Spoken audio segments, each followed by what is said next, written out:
नमस्कार, good morning, स्वामी शरणम guys.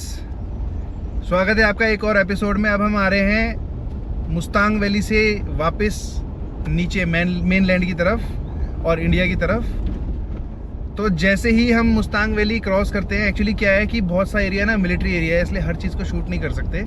जो खूबसूरत खूबसूरत चीज़ें हैं वो तो मैंने आपको दिखाई दी, बट मोस्टली सारी चीज़ें मिलिट्री एरिया हैं और शूटिंग करना अलाउड नहीं है, मतलब वीडियो शूट करना अलाउड नहीं है। तो जितना हो सकता था वो आपको मैंने पिछले एपिसोड में दिखाया था मुस्तांग। आज हम जो है वापस जा रहे हैं नीचे की तरफ। तो हम वैसे 9 घंटे का है यहाँ से बॉर्डर। अगर हम सेम रास्ता पकड़ते हैं जिस रास्ते से हम आए थे, यानी कि बनबसा उत्तराखंड वाले साइड का बॉर्डर जो है, वहाँ जाने में लगते हैं हमें 2 से 3 दिन। अब हमारे पास 2 ही दिन का हमारा बंसार बचा हुआ है, मैंने मतलब हमारा परमिट जो है नेपाल में ड्राइव करने का 2 दिन का ही बचा हुआ है। तो मैं रिस्क नहीं लेना चाहता कि 2 दिन का परमिट और 2 दिन की ड्राइव, उसमें एक थोड़ा सा रिस्क हो जाएगा। इन केस हम जाम में फंस गए, गाड़ी ख़राब हो गई या कोई प्रॉब्लम हो गई, किसी भी तरह की परिस्थिति हो गई, तो हमारा जो टाइम पीरियड है वो कोलैप्स कर जाएगा। फिर हमें शायद कोई पेनल्टी देनी पड़े या लंबा चौड़ा प्रोसेस फॉलो करना पड़े। प्लस एक नियम ब्रेक हो जाएगा, जो नियम मैं तोड़ना नहीं चाहता। किसी और देश में आए हैं, पहला मेरा इंटरनेशनल रोड ट्रिप है, तो क्यों नियम तोड़ना।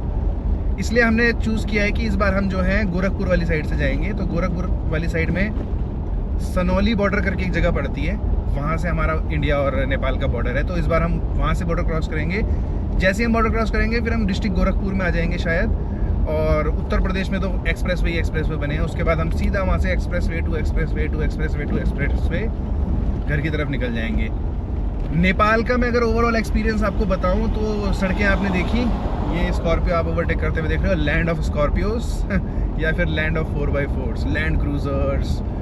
और मतलब एक से एक गाड़ियाँ हैं नेपाल में यार, एक से एक गाड़ियाँ, मज़ा ही आ जाएगा आपको। ये सड़कें जो है बन रही हैं, ठीक है। अभी मैं जिस सड़क पे चल रहा हूँ ये पक्की सड़क है और अब मैं कैमरा घुमा रहा हूँ। अब ये देखो, ये वापस जो है ख़राब सड़क आ गई। So let me just stack the camera correctly. ठीक है, सही लग गया होगा, हाँ ठीक ही लगा होगा। तो सड़क जो है कुछ इस प्रकार की है, जैसे आपकी स्क्रीन पर अभी आपको सड़क दिख रही है ना, तो आप ये मान के चलो कि बस ऐसी सड़क है पूरी। तो ये 200 किलोमीटर जो है ना पोखरा से मुस्तांग तक के, ये आपके 6 से 8 घंटे लगाते हैं नॉन स्टॉप ड्राइव के। उसके बाद अगर आप लोकेशंस देखने रुके, रास्ते में कुछ व्यू देखने रुके, फोटो खींचने रुके या हमारी तरह वीडियोस बनाने रुके, तो आपको एक्स्ट्रा टाइम लगने वाला है। तो हमेशा अपना बंसार जो है अपने ट्रिप के 2 दिन एक्स्ट्रा का लेके ही चलो। उससे क्या रहता है कि आप पेनल्टी से बच जाते हो, प्लस नियम नहीं टूटता कोई। दूसरी बात ये कि अगर आपको आना है नेपाल घूमने, तो मुझे लगता है कि बस अगले 1-2 सालों में आ जाओ, क्योंकि मुश्किल से 2-3 सालों में नेपाल की सरकार, चीन की सरकार और भारत की सरकार के साथ मिलकर काम कर रही है कुछ कुछ जगहों पे। तो मुझे लगता है कि ये लोग जल्दी ही सारी सड़कें अच्छी कर देंगे। एटलीस्ट जो मेन शहरों वाली सड़कें हैं इनको तो अच्छा कर ही देंगे। तो फिर ये एडवेंचर वाला मज़ा जो है नहीं आएगा। ये मज़ा बस अभी है जब तक ये सड़कें ख़राब हैं। तो थोड़ा एडवेंचर तो आप मेरे साथ देख के ले लो। अगर आपको मज़ा आ रहा है तो लाइक और सब्सक्राइब कर दो, अदरवाइज आप गाड़ी उठाओ और आ जाओ। अब यहाँ पे एक पैच है, अगर आप अपनी गाड़ी से आते हो तो आपको सस्ता पड़ता है। अगर आप यहाँ आके लोकल टैक्सी बुक करते हो तो वो बहुत एक्सपेंसिव पड़ती है।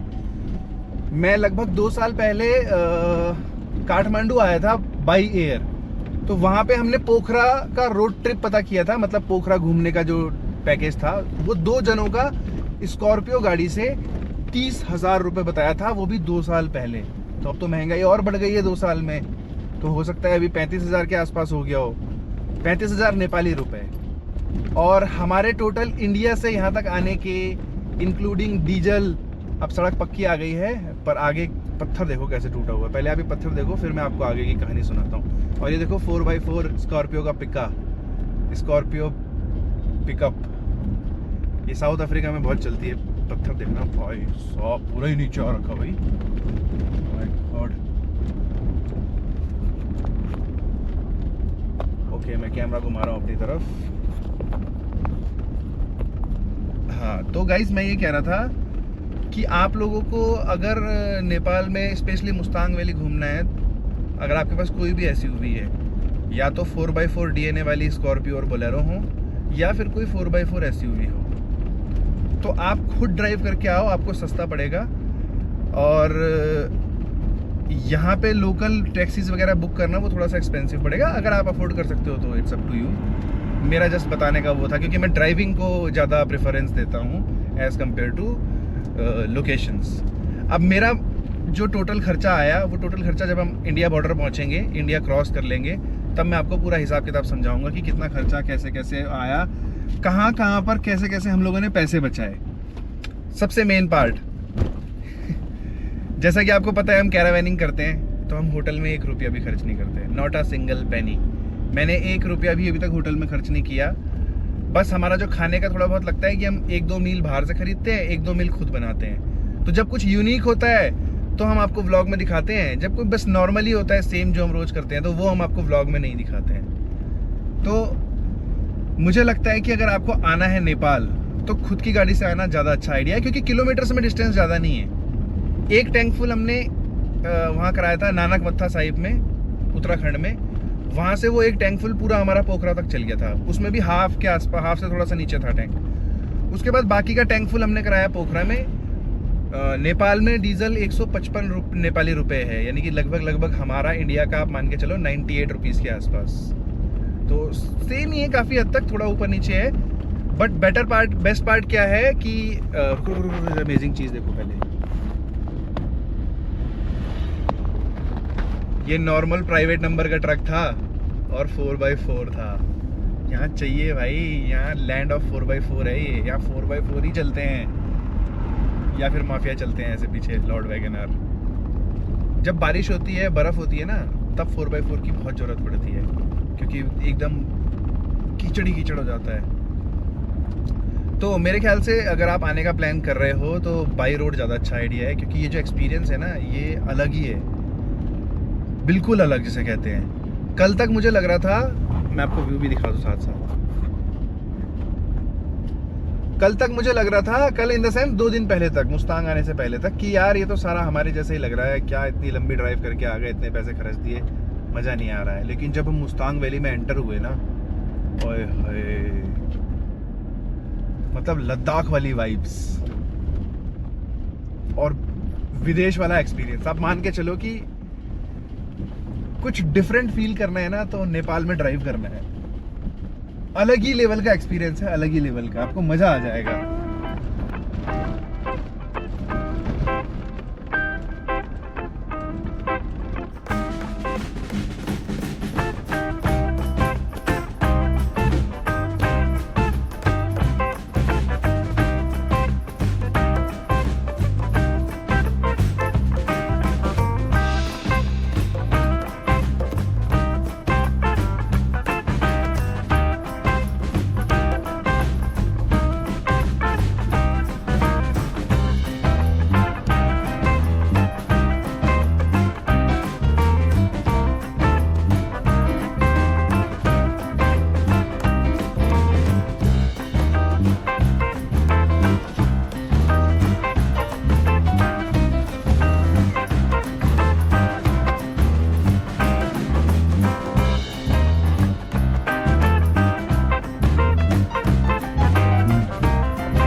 ये है जी जगह, यहाँ का नाम है तातो पानी, मतलब हॉट स्प्रिंग्स।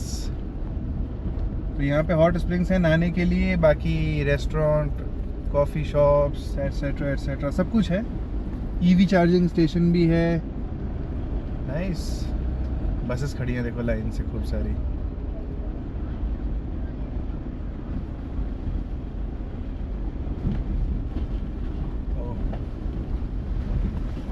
देख लो साथ में।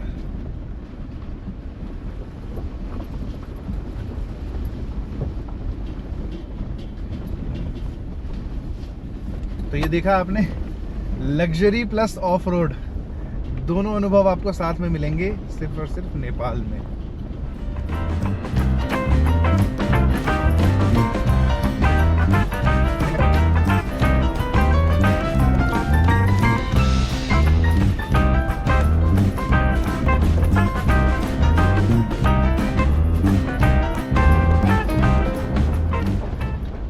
देखो गाइस, नहीं, ये LNT देखने के लिए नहीं कह रहा हूँ, लेफ्ट में गोरा भाई देखो।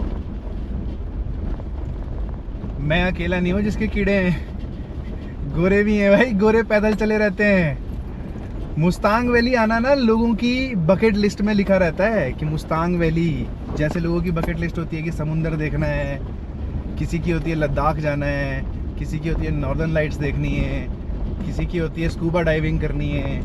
ऐसे ही होती है लोगों की बकेट लिस्ट का एक पार्ट कि मुझे मुस्तांग वैली जाना है। आ जाओ आप लोग भी आ जाओ, इससे पहले कि यहाँ सड़कें बन जाए, फिर हाईवे ही होंगे, फिर क्या मजा आएगा।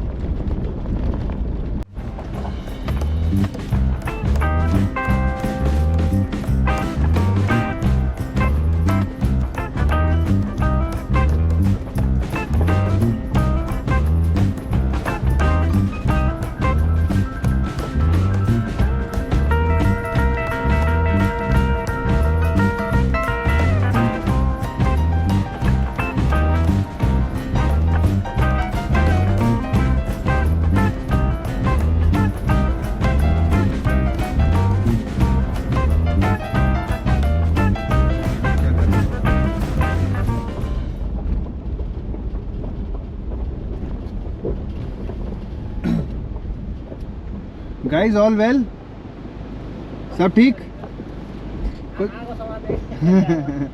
कोई हेल्प तो नहीं चाहिए? चलो ओके। साइलेंसर से बैग जल गया उनका।